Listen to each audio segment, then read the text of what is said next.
magandang hapon sa inyong lahat. Maraming salamat. Sabihin nyo nga sa katabi nyo, magandang hapon. Gising ka ba? Yan. Mamaya baka gayahin ko si Pastor Heidi, tatanungin ko rin kayo sa gitna ng mensahe ko na kung kayo inaantok, magsasabi kayo ng Amen. Ay. Salamat sa iyong tulong. Palakpakan naman natin yung mga volunteers natin who are working behind the scenes. Yan. Salamat po at magandang hapon sa mga naririto po sa unang pagkakataon. Ako ay si Pearl. Yan. I am directly ministering under the youth ministry kasi alam niyo po, batang-bata po tayo.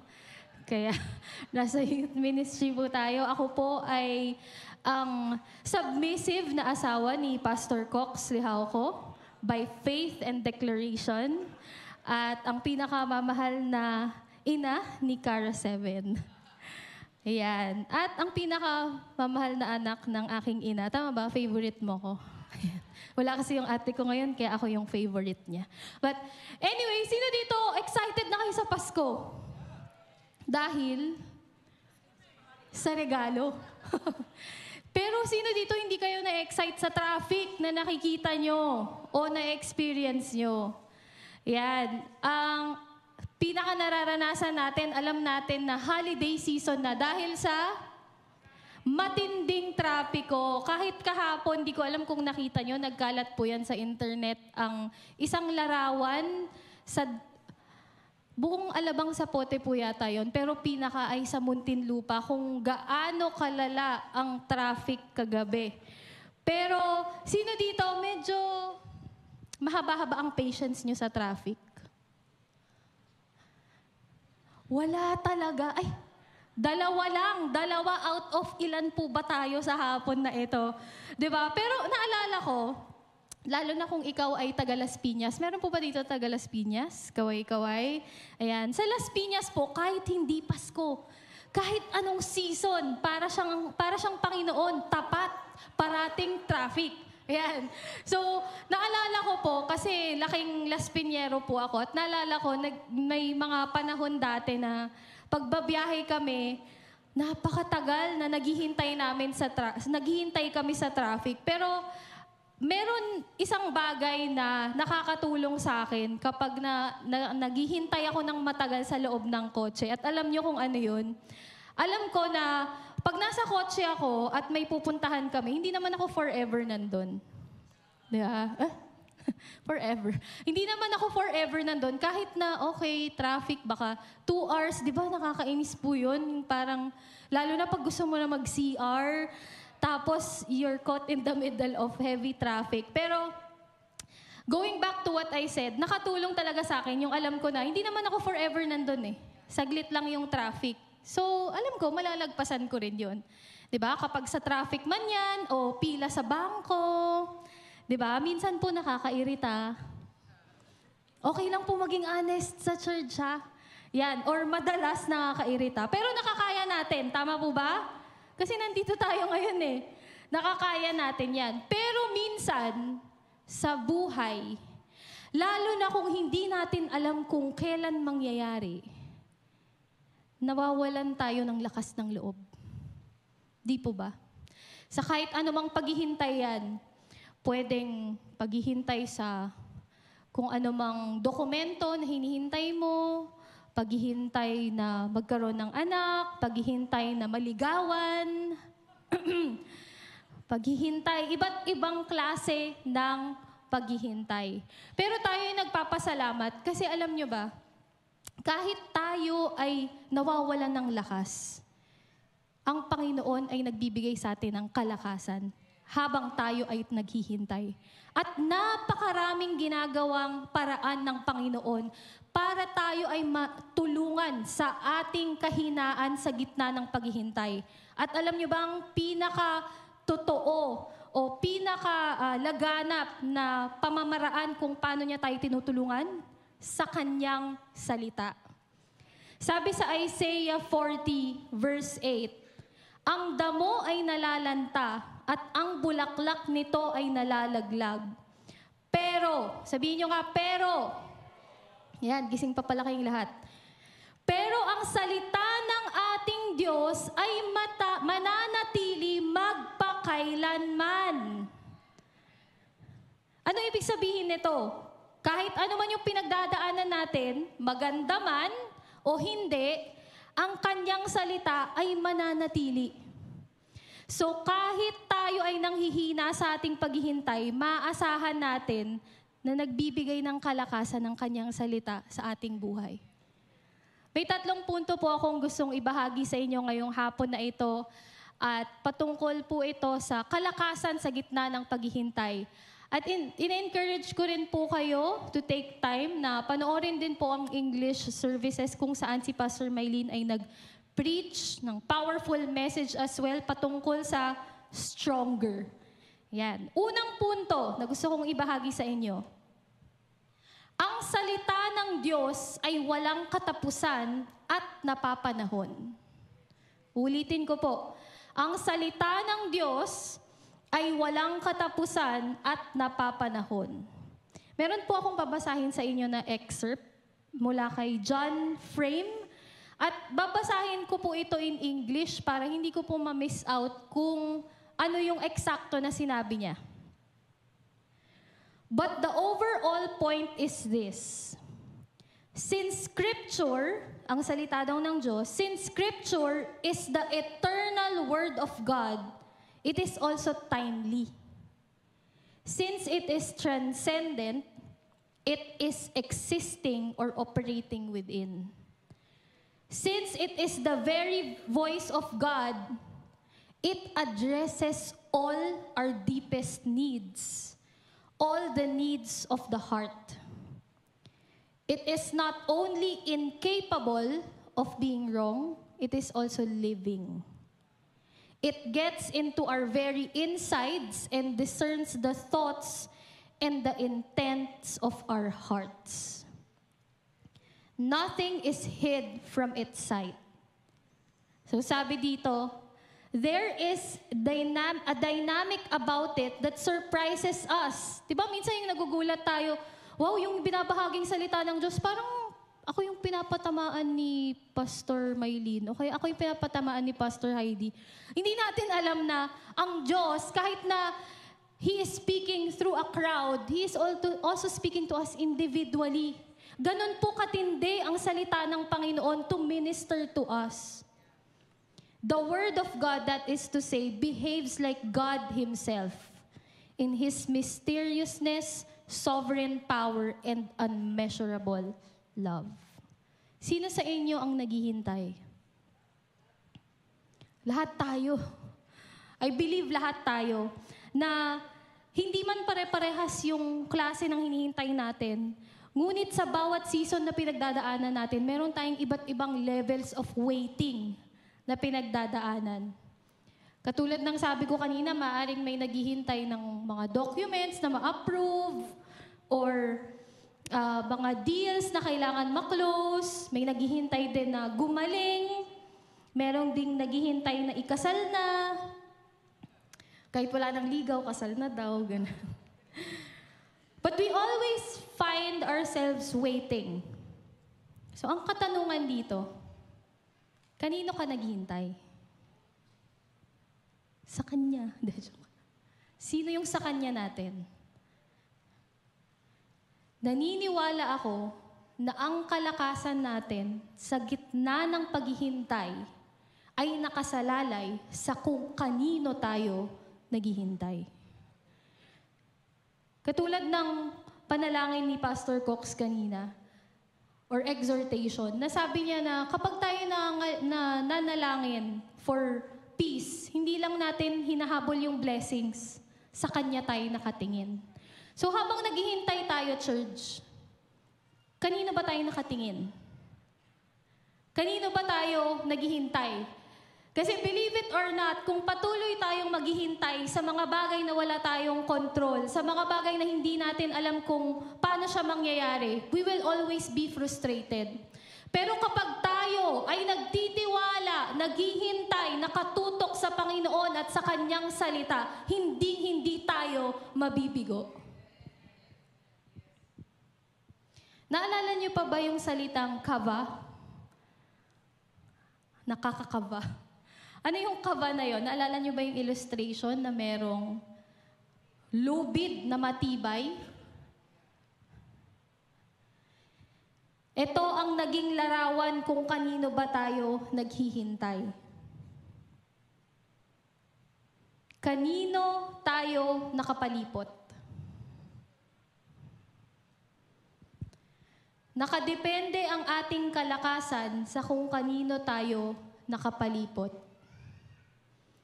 Ang ating foundation ba ay malakas? Ang kagandahan sa salita ng Panginoon bilang ating kalakasan ay hindi ito nagbabago. Ano ang salita ng Diyos patungkol sa iyong sitwasyon ngayon na alam mong napapanahon para sa'yo? Yes, God's Word is general when we read the Bible. But, wala ito sa notes ko, pero meron lang akong naalala, something na natutunan ko sa New Life Training Center. Kaya enroll na kayo next school year. Something na natutunan ko, kung hindi tayo tapat sa salita ng Diyos na ating binabasa, paano tayo matututong makinig sa sinasabi ng banal na Espiritu na hindi natin nakikita? Hanggang ngayon, di ko makalimutan yung pangaral na yon. Maaring nandito tayo every Sunday or every life group, kung anumang gathering na pinupuntahan natin at nakakapakinig tayo ng salita ng Diyos. Maraming salamat, Panginoon. Ito yung salita na binigay mo sa amin. Pero hindi lang tayo hanggang pagkinig. Binibigyan din tayo ng kalakasan na gawin ito. At kung hindi tayo magiging tapat sa pagpakinig at paggawa ng Kanyang salita, mahihirapan tayong malaman kung ano ang sinasabi ng banal na Espiritu para sa atin. Kaya napaka-importante, church, na protektahan natin ang salita ng Diyos na binigay niya sa atin. Everything else may fail, but His Word will never fail. At yun ang nagbibigay ng kalakasan sa ating buhay. Pangalawang punto, ang salita ng Diyos ay ating sandata. Pumunta tayo sa Ephesians 6 verses 10 to 18. Ephesians 6 verses 10 to 18. At bilang pangwakas, magpakatatag kayo sa Panginoon sa pamamagitan ng dakilan niyang kapangyarihan. Sabi nga ni Pastor Maylene kaninang umaga, Ephesians 1-3 speak about who we are. Who we are, sino ba tayo bilang anak niya, bilang church niya, sino ba tayo? Pero yung chapters 4-6, ito yung walking out na kung sino ba tayo. So to conclude, lahat ng sinabi ni Apostle Paul, sabi niya, bilang pangwakas, magpakatatag kayo sa Panginoon. Alam ko na hindi aksidente na sinabi niya na sa Panginoon. Kasi minsan, hinahanap natin ang ating kalakasan at katatagan sa bagay na madaling ma-shake. Sabi dito, bilang pangwakas, magpakatatag kayo sa Panginoon sa pamamagitan ng dakila niyang kapangyarihan. Gamitin niyo ang lahat ng kagamitang pangdigma na ibinigay sa inyo. Church, God never sends us to a battle unprepared. Alam niyo po, bago pa man magkaroon ng laban, may salita na ng Diyos. Bago pa man magkaroon ng laban, may sandata na. So kahit anumang paghihintay ang ating gawin, may solusyon na ang Panginoon. Gamitin niyo ang lahat ng kagamitang pangdigma na ibinigay sa inyo ng Diyos para malabanan niyo ang mga lalang ng diablo.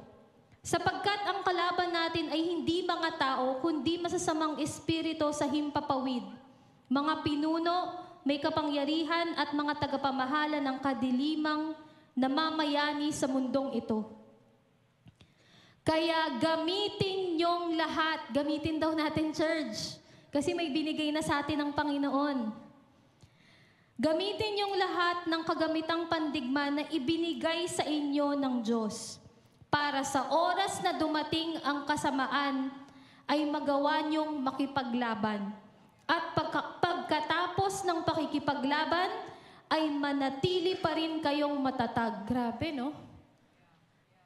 Binigyan na tayo ng sandata para makipaglaban, tapos hindi lang para tayo makipaglaban, pero para manatiling matatag. To remain strong. Kaya maging handa kayo. Gawin ninyong sinturon ang katotohanan. Isuot ninyo ang pagkamatuwid bilang pananggalang, tama po ba yung pagkasabi ko? Pananggalang sa dibdib nyo. Isuot nyo bilang sapatos ang pagiging handa sa pangangaral ng magandang balita na nagbibigay ng kapayapaan. Hindi lang yan. Gamitin din ninyo bilang panangga ang pananampalataya ninyo para hindi kayo tablan ng panunukso ni Satanas. Grabe po, no? Na parang mga palasong nagliliyab. Isuot nyo bilang helmet ang tinanggap ninyong kaligtasan at gamitin nyo bilang espada ang salita ng Diyos na kaloob ng banal na espiritu. Meron tayong kalakasan sa gitna ng paghihintay dahil binigyan tayo ng Panginoon ng sandata. Sandata para saan? Sandata ba para sa tao?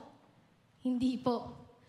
Sandata para labanan ng anumang tukso o pagsubok. Ano ba yung tukso na yun? Maaaring tukso na mag-give up na lang ako? O kaya mga pagsubok na hindi naman natin inaasahan pero dadating sa ating buhay. Sa pagkakaalam ko, nakwento na ito ni Pastor Cox sa inyo, I think in one of the 3 p.m. services. Pero sa mga hindi pa nakakarinig ng aming kwento, kukwento ko na lang ang aming pinagdaanan nung mga nakaraang buwan. Noong March 19, hindi ko po makakalimutan yung araw na yon, kami ay nagdiwang bilang pamilya sa ordination ni Cox bilang isang pastor. March 20, the day after nun, nung ako po ay nakatalaga na magpa-ultrasound para po sa aming pangalawang anak na nasa sinapupunan ko. Nalaman po namin na wala ng heartbeat yung anak ko sa loob ng aking sinapupunan. At hindi pa nagtatapos doon.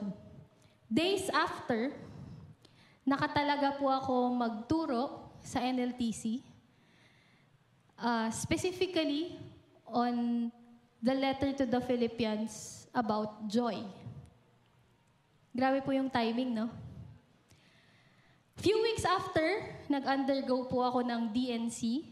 Kung alam niyo po kung ano yung proseso na yon, kapag ikaw ay nakunan, kailangan ka mag-undergo din para malinisan ka.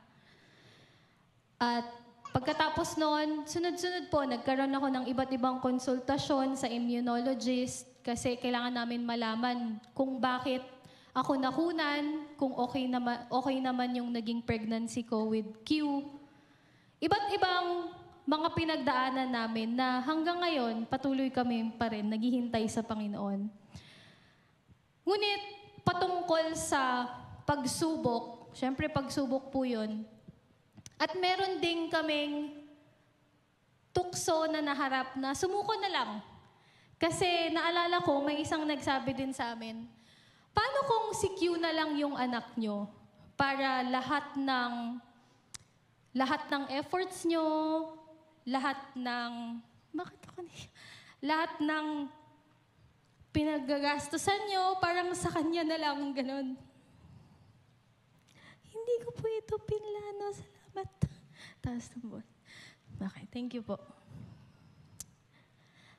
And it makes sense naman, di ba? Na parang, bakit pwede naman na parang siya na lang, lahat na lang nung pinaggastusan namin sa mga laboratory tests or mga vitamins na kailangan or mga kung ano man, pwede naman kay Q na lang lahat. You know, it's easy to say that. Tukso yun. Mukha siyang okay lang. Pero para sa amin, tukso yun to give up. Kasi iba pa rin, pag meron kang salitang nakuha mula sa Panginoon, na kahit ano man yung marinig mo, na it makes sense, logically, okay naman, it works. Pero kung alam na alam mo sa puso mo na yun ang binigay na pangako sa'yo ng Panginoon, kaya mo maghintay. Kasi alam mong yung kalakasan ang gagaling sa Kanya. Hindi po naging madali yun at hindi pa din magiging madali. Pero nagpapasalamat kami kasi ang Diyos ay tapat na ibigay ang Kanyang salita. Ang salita niya na parating nandyan para sa amin. Ang salita niya that is always timeless and timely. Napakaganda pong pribilehiyo at responsibilidad na mabigyan tayo ng sandata ng Panginoon. Anong sinabi sa Ephesians 6? Meron tayong belt of truth. Ang katotohanan ng Kanyang salita na talaga namang ang sabi nila, 'di ba, na ang belt of truth. Yun yung talagang naghawak sa buong armor. Breastplate of righteousness. Ito yung ating pagiging tuwid ayon kay Kristo. Kilala mo ba kung sino ka ayon kay Kristo? Kasi yun ay nagbibigay din ng lakas sa iyo sa paghihintay. Kung ano man yung naririnig mo na negative things or negative opinions or may pagsubok ka, pag naghihintay ka at alam mo kung sino ka sa Panginoon, alam mo kung anong posisyon mo. Shoes of the gospel of peace. Pagiging matatag sa kapayapaan na binigay sa atin ni Kristo. Shield of faith. And babasahin ko po itong isang commentary patungkol sa shield of faith. Sabi dito, when Paul wrote this passage, Roman soldiers carried shields that were covered with heavy animal hide. Before a battle, they would dip their shields into the water so that when fiery darts hit them, the wet hide would extinguish the darts. Similarly, a Christian's shield of faith needs to be regularly dipped in the water of God's Word to be replenished and fully functional. Because faith comes by hearing, and hearing by the Word of God. Maaring nandito ka ngayon, iisipin mo, ano ba yan? Pang ilang linggo na? Maghihintay pa rin yung pinag-uusapan natin. There is a purpose, church. Hindi po aksidente magbigay ng Panginoon ng salita niya. Katulad ng sabi ko kanina, He always prepares us even before the battle. Maaaring few weeks from now, may kakaharapin ka pala na kailangan mong maghintay. At binigyan ka na niya ng baon mong salita para panghawakan mo, para magkaroon ka ng kalakasan. Helmet of salvation, the finished work of Christ. Sword of the Spirit, ang pinakasandata natin ay ang salita ng Diyos. You know, church, ang panalangin namin na sa panahon na ito, we hope by now, alam nyo ang katotohanan na kahit ano man ang ating pagdaanan, hindi tayo papabayaan ng Panginoon. He never leaves us alone in our journey of waiting and in the battles that we face. Sabi ko nga kanina, may sandata na tayo bago pa magkaroon ng laban. Kung sa tingin mo nang hihina ka ngayon, kakahintay. Kung sa tingin mo nanghihina ka, kakahintay sa katuparan na ibinigay sa'yo o pinangako sa'yo ng Panginoon para sa iyong buhay, be encouraged. Dahil meron siyang binigay na sandata sa'yo na kahit na ikaw ay naglulupasay na. Alam niyo yung parang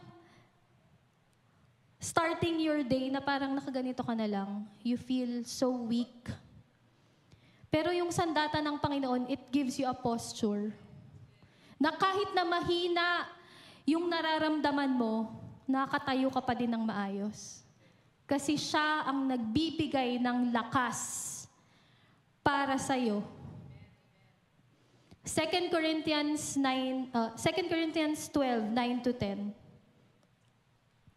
Ngunit sinabi ng Panginoon sa akin, sapat na sa iyo ang aking biyaya, dahil ang kapangyarihan ko'y nakikita sa iyong kahinaan.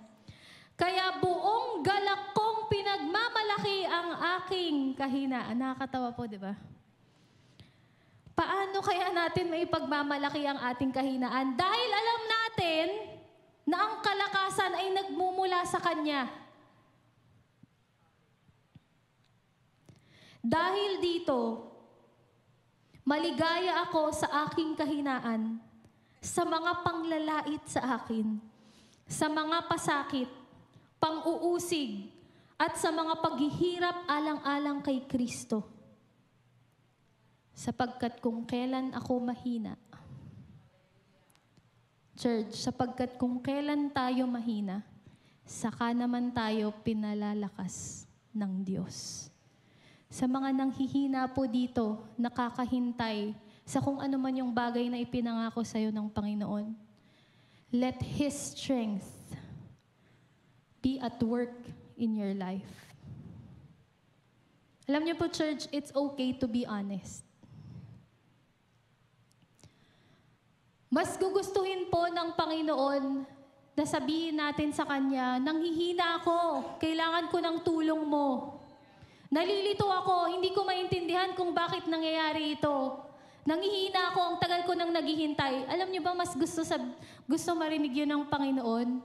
Kasi ang kalakasan niya ay pwedeng maipakita sa ating buhay.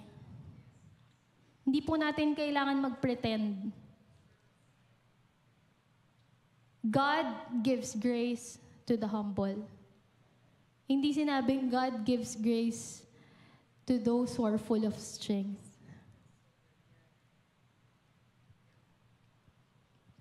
Pangatlong punto,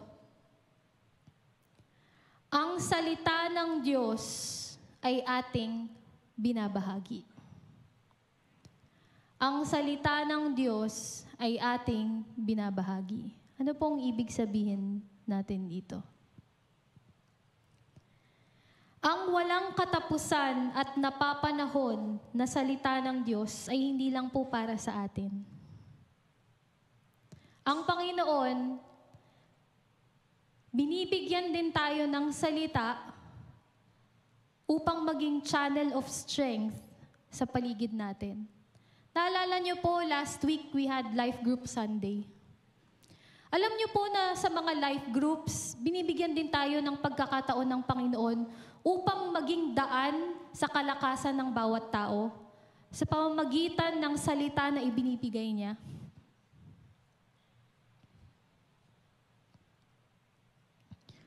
May mga panahon na ipinapakita niya sa atin ang salita niya na kahit na minsan, na-experience yun na ba to? Yung meron kayong napakinggan na salita, pero parang hindi naman ganun ka-relevant sa specific situation nyo.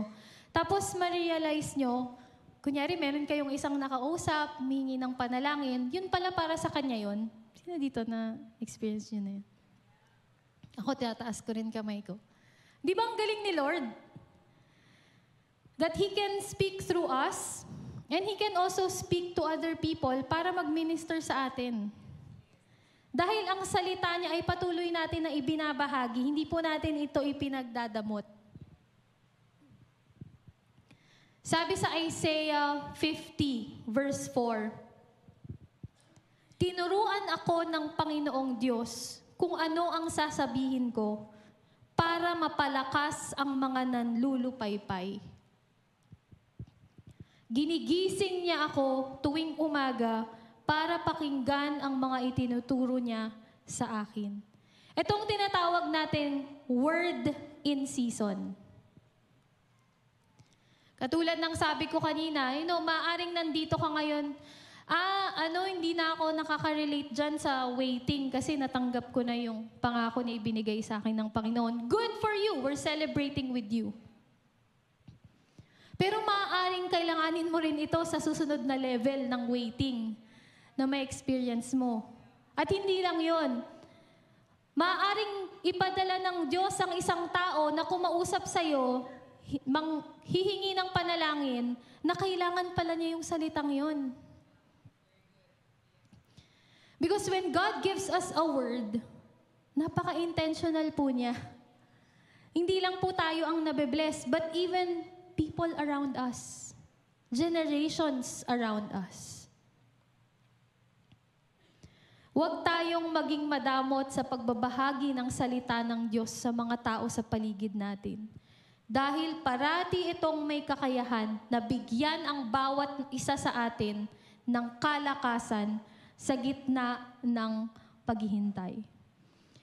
Maaring ang banal na espiritu ay may dinrap na pangalan sa iyong puso. Even in your quiet time, alam niyo yung nagpe-pray kayo tapos may pinalala sa inyong tao, ang Panginoon. Hindi po aksidente yun, hindi po parang, ba't ko siya naisip? Even through that, let's be generous with being a channel of strength to the people around us. Kahit tayo mismo. Dahil lahat tayo nasa gitna ng paghihintay, di ba? Alam nyo ba na kahit kayo ay nasa gitna ng paghihintay, maaari pa rin kayong gamitin ng Panginoon? Wala pong limitasyon sa Panginoon. Even while we are waiting. Naalala ko lang po ngayon, meron din akong na-counselan, I think a few weeks ago, catch up lang sa isang kaibigan na turned out to be a counseling na rin. At nalaman ko na pinagdadaanan din niya yung pinagdaanan namin. At hindi aksidente na pinosisyon ako ng Panginoon, nakausapin siya. At maaaring nandito ka rin ngayon, naghihintay sa isang pangako ng Panginoon. Don't think that your life is paused for a while just because you're waiting. Even in the middle of waiting, God is using you to be a channel of encouragement and hope to the people around you. Basahin natin ang Philippians 4, verses 4 to 9. So, ito po yung sinasabi kong tinuro ko sa NLTC patungkol sa joy, rejoicing in the Lord. At ang Philippians 4 po, specifically sa 4 verse to 9, ay nagsisimula sa ganito. Magalak kayong lagi sa Panginoon. Madali po bang magalak parati? Magalak kayong lagi sa Panginoon. Inuulit ko, magalak kayo. May kadahilanan po pag inuulit ang salita. Ipakita nyo sa lahat ang kagandahang loob nyo. Malapit nang dumating ang Panginoon. Huwag kayong mag-alala sa anumang bagay. Grabe po, parang ang dali lang, no? Sa halip, ilapit sa Diyos ang lahat ng pangailangan nyo sa pamamagitan ng panalangin na may pasasalamat. Kaya pala tayo hindi kailangan mag-alala kasi pwede natin ilapit sa Panginoon. Kapag ginawa nyo ito, bibigyan kayo ng Diyos ng kapayapaan na siyang mag-iingat sa puso ninyo at pag-iisip dahil kayo'y na kay Kristo Jesus. At ang kapayapaang ito ay hindi kayang unawain ng tao. Bukod dyan, mga kapatid, lagi ninyong isaisip ang mga bagay na mabuti at kapuri-puri. Mga bagay na totoo, marangal, matuwid, malinis, maganda, at kanais-nais. Napakaganda po basahin ng verses na to di ba? Pero ano po ba ito? Isinulat po ito ni Apostle Paul para sa Philippians, sa Philippi.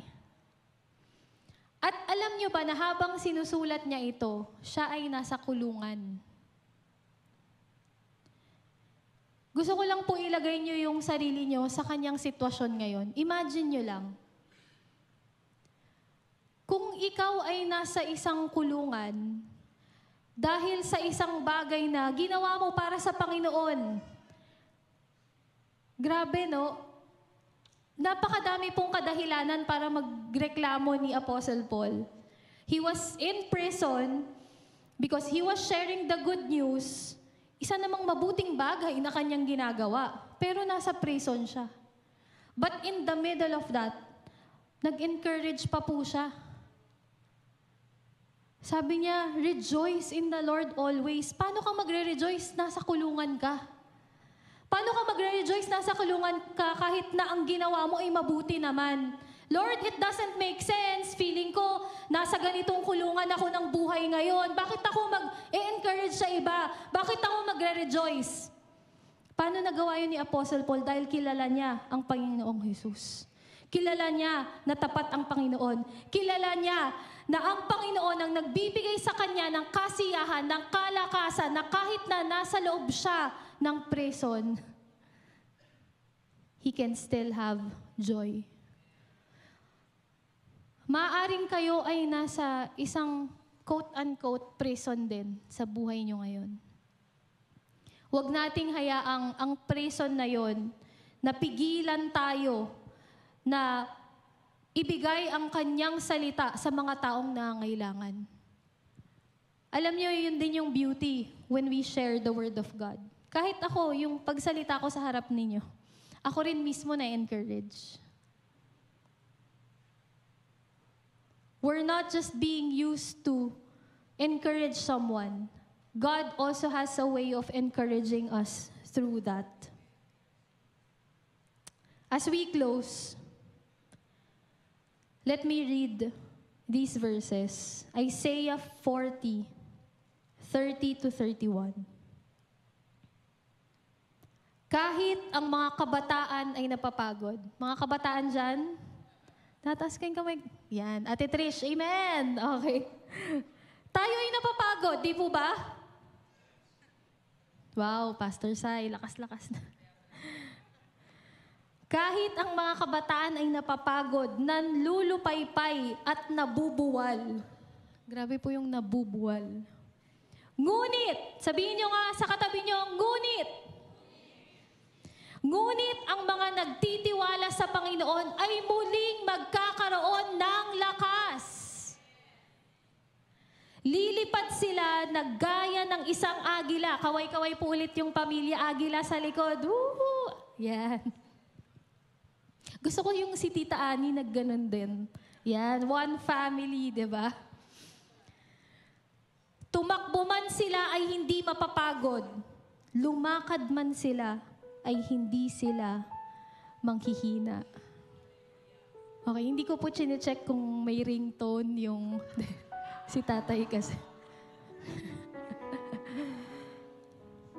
Tiyak ang kalakasan na ating mararanasan kung tayo ay naghihintay sa Panginoon. Uulitin ko po. Tiyak ang kalakasan na ating mararanasan kung tayo ay naghihintay sa Panginoon. Who are you waiting on? Sa hapon na ito, pinapaalahanan tayo ng Panginoon na sa Kanya tayo maghintay.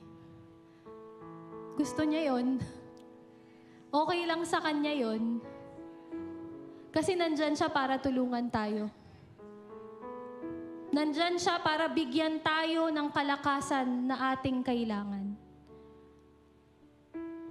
Hindi lang yon mula sa kanyang presensya, hindi lang yon mula sa banal na espiritu, but pati na rin mula sa kanyang salita na hinding-hindi nagbabago.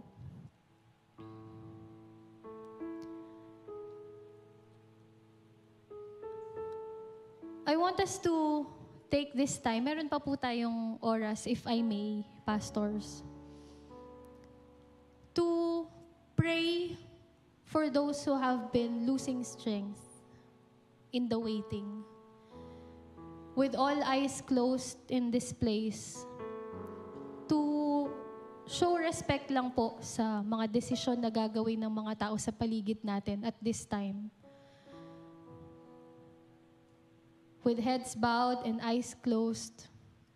Kung ikaw ay naririto at sinasabi mong, alam ko para sa akin yung salita na yan kasi walang-wala na ako, kailangan ko na talaga ng kalakasan.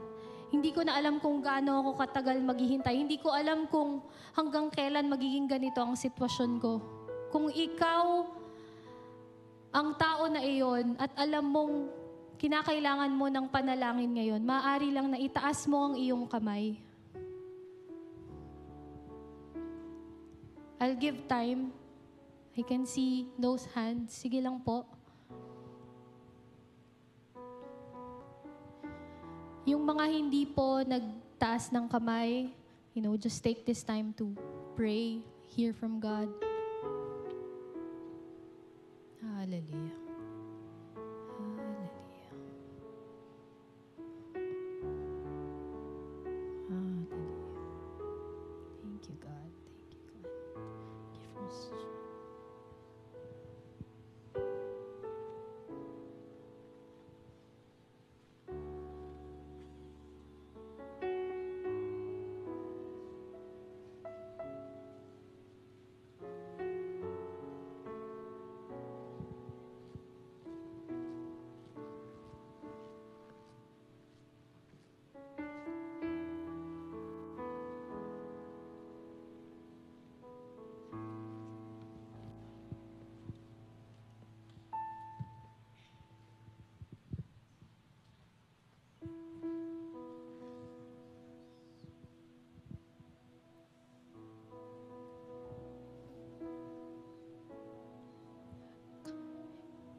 If you're done being prayed for, maaari po kayong tumayo at awitin po natin ito. Deklara natin ang kanyang presensya sa ating buhay.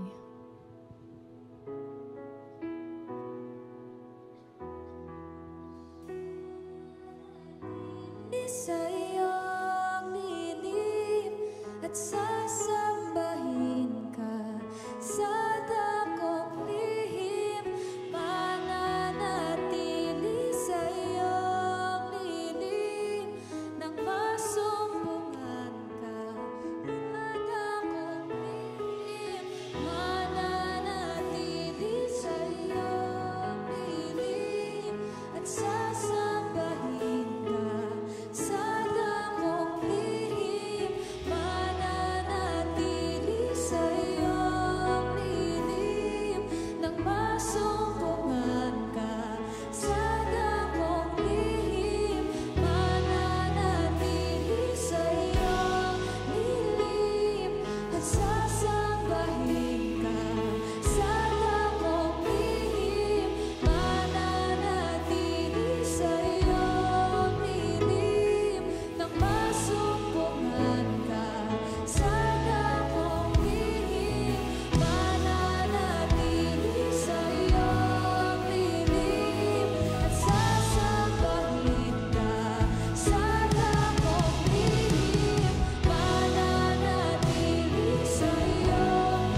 salamat, Panginoon, sa kalakasan na meron sa iyong salita at sa iyong presensya.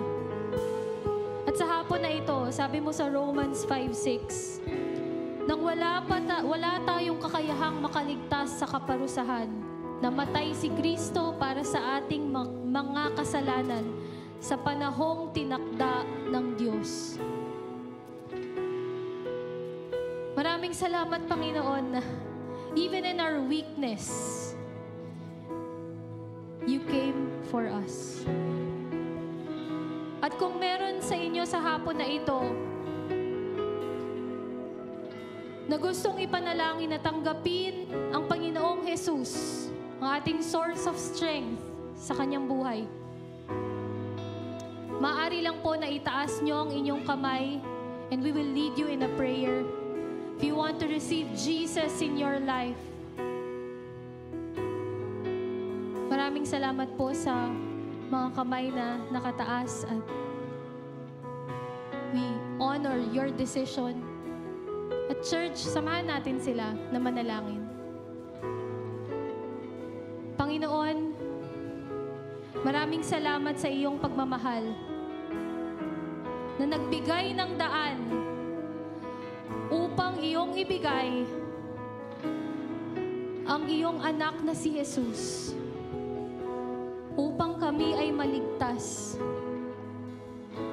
Tinatanggap namin si Jesus bilang aming Diyos at tagapagligtas, our source of strength, our source of joy, our source of every good and perfect gift. Mula sa araw na ito, sa ngalan ni Jesus. Amen at amen. Let's rejoice with those who received Him. And let's rejoice sa kalakasan na ibinibigay sa atin ng Panginoon. Sino dito nagpapasalamat sa kalakasan na ibinibigay niya? Amen